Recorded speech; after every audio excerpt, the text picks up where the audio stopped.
my favorite thing about the SeaDream is the freshness of the food.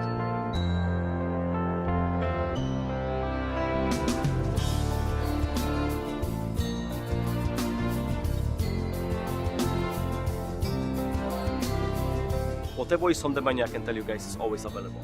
And even you come the last minute because something, you will still get the same quality and the same freshness. What we're doing here is not like a big cruise line. Basically every day, especially in Europe, I'm going to the market to get something, to find something new, something for a local flavor, maybe a fresh dish, maybe some fresh seafoods. So this is the way here.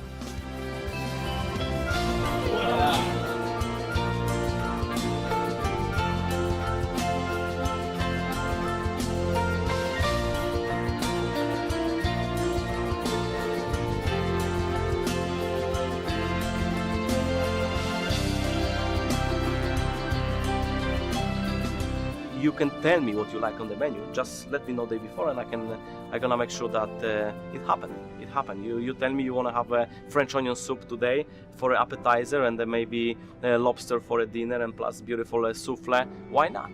Why not?